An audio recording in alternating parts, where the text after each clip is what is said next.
8장 말씀을 통하여서 레위 자손이 한 사람도 없는지라 라는 제목으로 말씀을 나눠보겠습니다.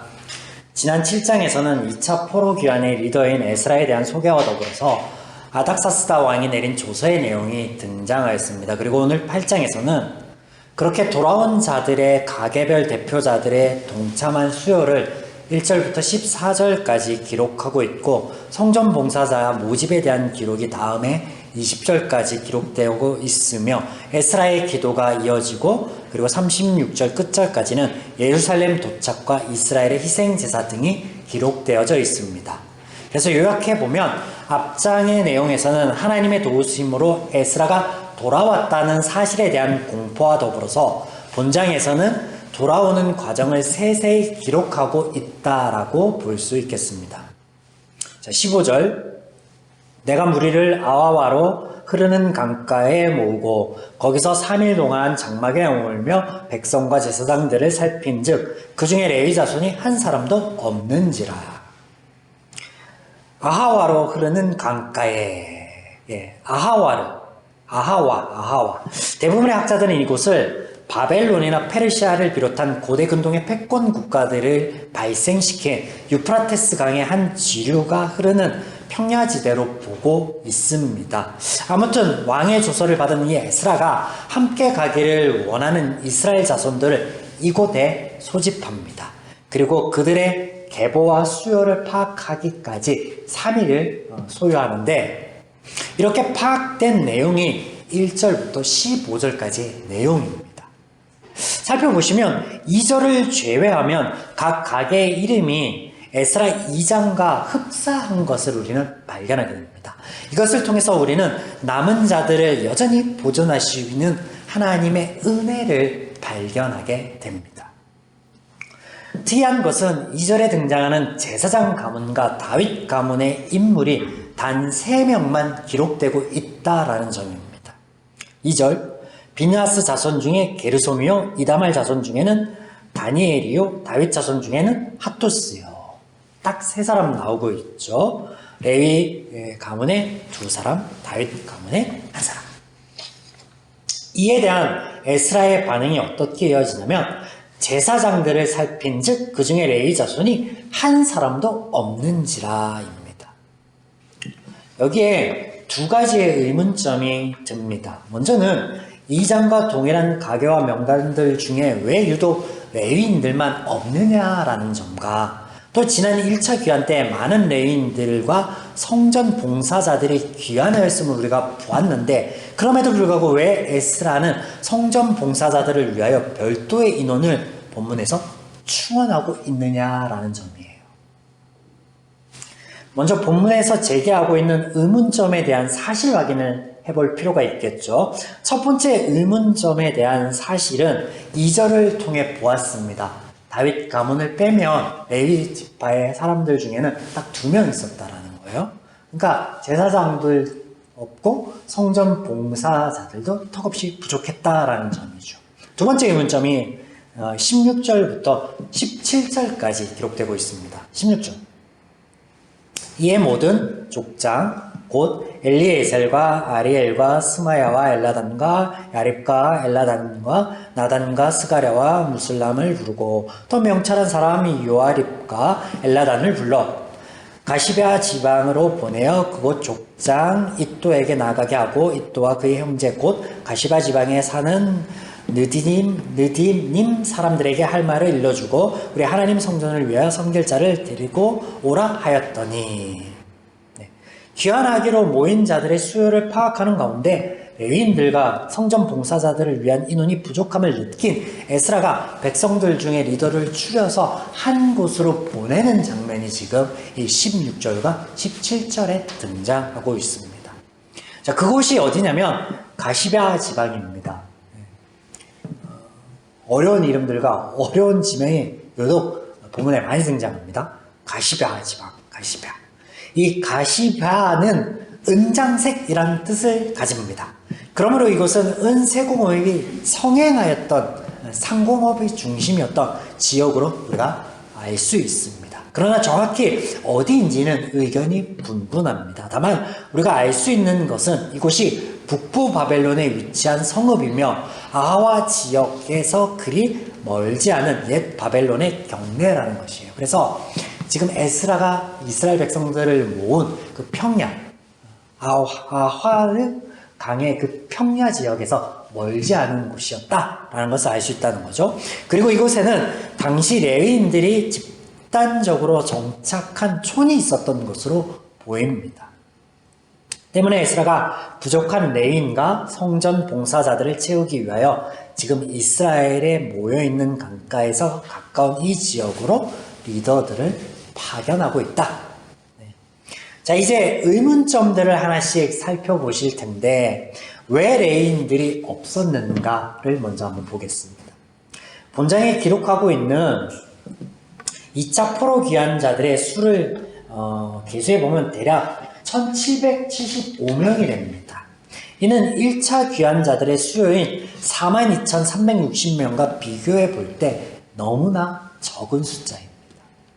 이에 학자들이 이 인원이 여자와 어린아이들은 포함하고 있지 않은 것으로 보고 이것을 포함하면 대략 9,000명 정도가 될 것이다 라고 추정합니다.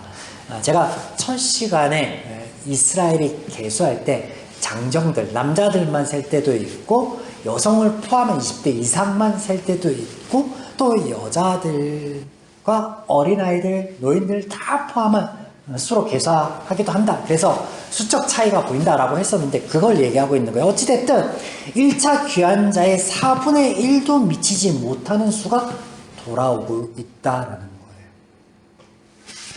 이처럼 인원이 적은 이유로는 먼저 약 80년 전에 있었던 1차 포로 귀환 때 신앙적 열심이 있었던 이스라엘 자손이 이미 많이 귀환하였기 때문일 것입니다. 특별히 하나님의 전을 건축하고자 하는 일념으로 귀환한 이들 가운데 레위인과 성전 봉사자들이 많이 포함되었음은 자명합니다. 때문에 적은 인원이 다시 귀환 자리에 모였는데 레위인들이 없을 수 있다라는 거예요. 그렇다면 이미 많은 레위인들과 제사장 그룹 또 성전 봉사자들이 귀환하였음에도 불구하고 왜 80년이 지난 지금 에스라는 추가적으로 레위인과 성전 봉사자들을 찾아서 데리고 가느냐라는 의문점 어떻게 우리가 볼 수 있을까요? 어떻게 해결해 볼 수 있을까요? 이유를 살펴보기 전에 앞서서 등장하였던 가시바 지방 레위인들의 집성촌에서부터 찾은 성전 봉사자들의 명단과 총 수요를 살펴보고 가겠습니다. 18절로 20절 그들이 이스라엘의 손자 레위의 아들 말리의 자손 중에서 한 명철한 사람을 데려오고 또 세레바와 그의 아들들과 형제 18명과 하샤바와 무라리 자손 중에 여사야와 그의 형제와 그의 아들 20명을 데려오고 다윗의 방백들이 레위 사람들을 섬기라고 준 느디딤 사람 중 성전 일꾼 220명이었는데 그들은 모두 지명받은 이들이었더라. 자, 무슨 말이에요? 이렇게 하여서 함께하게 된 레위인들이 38명이었고 성전 봉사자들은 220명이었다 라고 기록하고 있습니다. 그런데 이렇게 레위인과 봉사자들을 찾은 일에 대해서 성경은 하나님께서 도우셨다라고 기록하고 있습니다. 18절의 상반절 우리 하나님의 선한 손에 도우심을 입고 우리 하나님의 선한 손에 도우심으로 자, 이유는 잘 몰라도 지금 이 인원을 충당하는 이 일이 에스라의 독단이거나 필요하지 않은 일이 아니라는 것은 우리가 이 대목을 통하여 알 수 있습니다. 적어도 그것은 알 수 있어요. 하나님의 역사는 늘 선하십니다. 죄인들을 위한 것, 우리들을 위한 것입니다. 그러므로 이스라엘에게도 분명 유익한 일이기에 하나님께서 도우셨을 것입니다. 그러면 그것이 왜 유익한지, 왜 그러한 일이 필요했는지 이제 우리는 살펴보겠습니다. 지난 1차 귀환민들이 어려운 상황 가운데서도 하나님의 도우심으로 예루살렘으로 돌아와 단을 쌓고 제사를 드렸습니다. 방해 공작이 있었으나 이 또한 하나님의 도우심으로 극복하고 성전을 재건하고 유월절을 지켰습니다. 하나님의 임재의 상징인 성전의 회복을 중심으로 그들은 외형적 구별됨, 거룩을 지켰습니다. 하나님께 은혜 받은 백성으로서 이스라엘의 정체성을 어느 정도 회복하였다라는 것입니다. 그러나 문제는 그 다음이에요.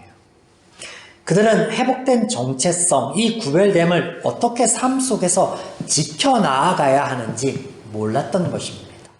이에 성전은 제대로 관리되지 않았고 때문에 성전에서 봉사하고 직무를 보던 많은 이들이 이탈하게 됩니다. 무엇을 통하여 이런 사실들을 알 수 있느냐?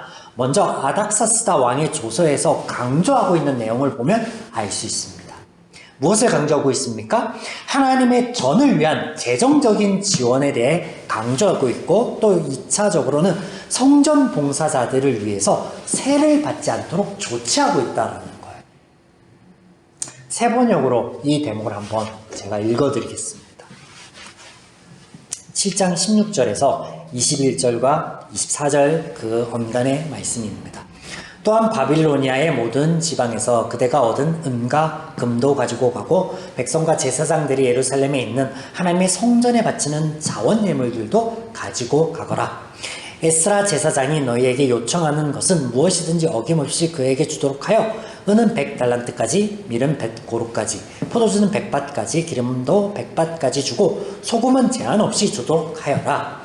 그들은 또한 제사장들이나 레위 사람들이나 노래하는 사람들이나 성전 문지기들이나 성전에서 막 일꾼들이나 성전에 일하는 다른 일꾼들에게 조공이나 세금이나 관세를 물려서는 안 된다. 자, 왜 이런 내용이 등장하느냐? 성전은 제대로 관리되지 않았고 성전에서 봉사하고 직무를 보던 많은 이들이 이탈하였다라는 거예요. 그래서 성전을 위한 예물, 성전을 위한 어떤 물질들이 필요했었고 또 성전 봉사자들을 위한 어떤 혜택이 필요했습니다. 왜냐하면 돌아온 자들이 이탈한 자들이 돌아와야 되고 새롭게 세워진 자들이 다시 이탈하지 않도록 하기 위한 조소가 그것을 뒷받침하고 있다라는 거예요. 또한 9장 이후에 드러나는 바와 같이 이방 여인과 혼인을 통해 그들의 구별됨을 상실하여 가고 있음을 이것을 통해서도 알 수 있습니다. 이에 하나님께서 추가적으로 돌아올 이들을 도우시는데 레위인들과 성전 봉사자들과 함께 하도록 하신다라는 거예요. 더불어서 에스라를 세웁니다. 왜? 그들이 구별됨의 삶 속에서 내형적인 모습의 구현을 어떻게 하는지 몰랐기 때문에 하나님의 말씀에 능통하고 가르칠 수 있는 자가 필요하였는데 하나님이 그 또한 함께 보낸다는 거예요. 레위인과 성전 봉사자들과 함께 누구를? 율법학자인 에스라를 세워서 하나님 보내신다라는 거예요. 하나님의 은혜의 역사가 얼마나 세밀한지 모릅니다. 아닥사스다 왕의 조소 그리고 하나님이 보내시는 사람들을 통하여서 우리는 이것을 확인해 봅니다. 돌아온 이들이 성전이 재건축된 것에 만족하고 다시 그들의 구별됨을 이뤄갈 때 하나님께서는 그들의 구별됨이 외형적인 것을 넘어 삶 속으로 이어질 수 있도록 하나님의 말씀에 능한 에스라를 세워보내시고 또 그 사이에 부족해진 성전 봉사자들도 함께 보내시는데 이 모든 역사는 하나님께서 이스라엘에게 인정을 받거나 그들이 제사를 지냄으로 섬김을 받기 위한 것이 아닙니다. 하나님께서 당신의 백성이요 자녀 삼은 그들 이스라엘을 위한 세심한 배려요 하나님의 은혜의 역사이다라는 것을 우리는 다시 한번 발견하게 됩니다. 이어서 레위인들과 성전 봉사자들을 채워 아하와 강가에서 떠나려고 하는 에스라가요 금식하며 하나님께 기도하는 장면이 등장합니다. 21절 그때 내가 아하와 강가에서 금식을 선포하고 우리 하나님 앞에서 스스로 겸비하여 우리가 우리 어린아이와 모든 소유를 위하여 평탄한 길을 그에게 간구하였으니 에스라가 금식을 선포하고 기도를 합니다. 이런 금식 기도의 목적에 대하여 기록하고 있는 대목이 재미있습니다. 우리와 우리 자식들 모두가 재산을 가지고 안전하게 돌아갈 수 있도록 하나님 보살펴 주시기를 엎드려서 빌었다. 하나님이 보살펴 주시기를 엎드려서 빌었다. 이렇게 기도한 것에 대한 이유가 또한 22절에 이어서 등장합니다. 이는 우리가 전에 왕에게 아뢰기를 우리 하나님의 손은 자기를 찾는 모든 자에게 선을 베푸시고 자기를 배반하는 모든 자에게는 권능과 진노를 내리신다 하였으므로 길에서 적군을 막고 우리를 도울 보병과 마병을 왕에게 구하기를 부끄러워하였습니다. 이게 무슨 말이에요? 무슨 이유를 지금 대고 있는 거예요? 이스라엘 백성이 전에 왕에게 하나님께서는 당신을 찾는 모든 일을 도우십니다 라고 말하였기 때문에 이제 돌아가는 길에 위협이 분명히 있는데 왕에게 호위병사를 구할 수 없었다라고 말하고 있는 거예요. 얼핏 보면 믿음의 고백이요 결단 같아 보이지만 이스라엘의 하나님에 대한 그들의 고백이 염려가 되었다라는 말이에요. 무엇 때문에? 체면 때문에, 염치가 없어서.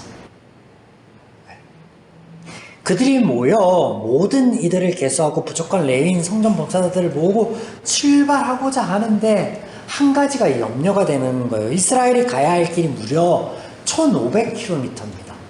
걸어서 가야 돼요. 뭐 약대도 있고 뭐 타고 가기도 하겠지만 여하튼 1500km를 걸어서 가야 돼요. 그러니 4개월 정도의 예상 소요 시간이 펼쳐집니다. 그런데 그 길이 그들의 온전한 안전을 보장할 수 있느냐? 그럴 수 없다라는 거예요.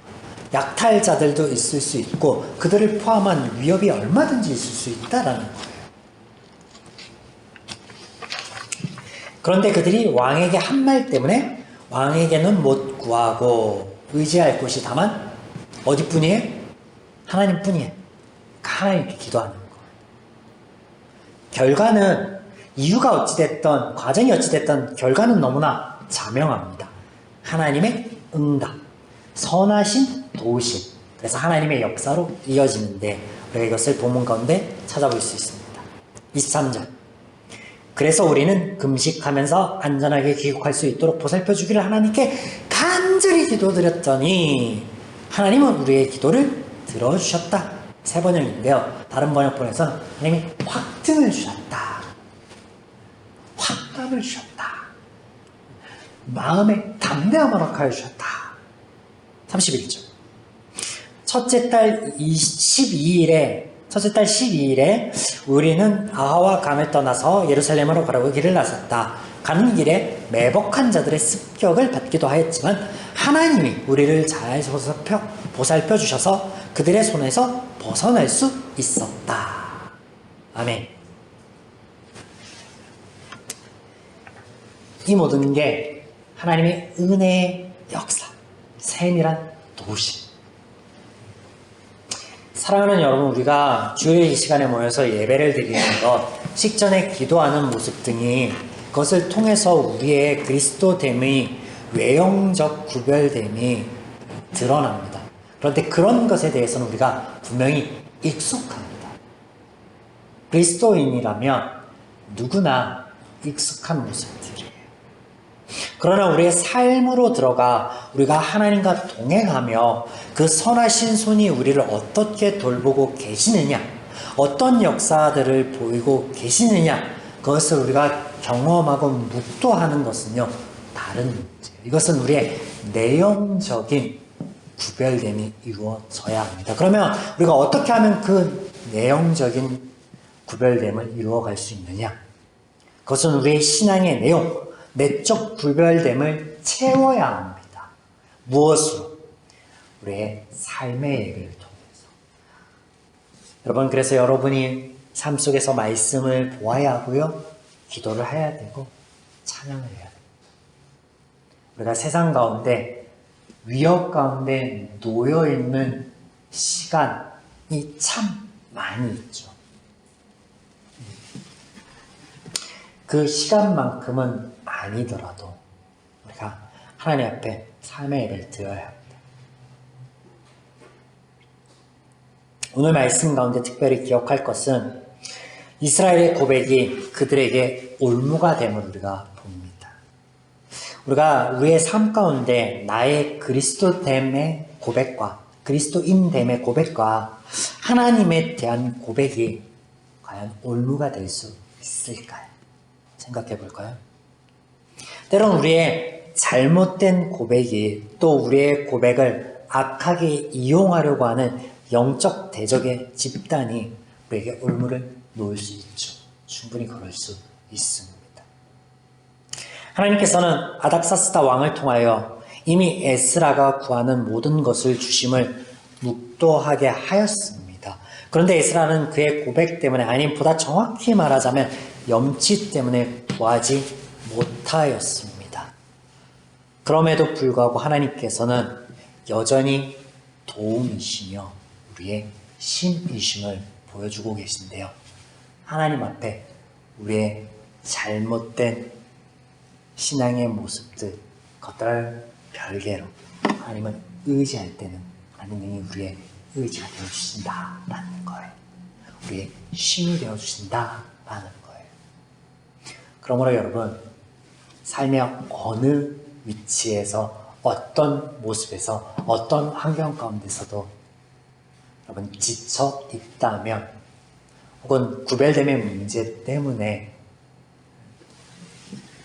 우리가 잠깐 주춤하고 있다면 하나님을 찾으십시오. 하나님께 기대십시오. 하나님의 쉼의 평안을 찾아 보시기를. 우리가 외적 구별됨을 넘어 삶 속에서 내적 구별됨을 또한 이루고자 할 때 하나님께서는 우리의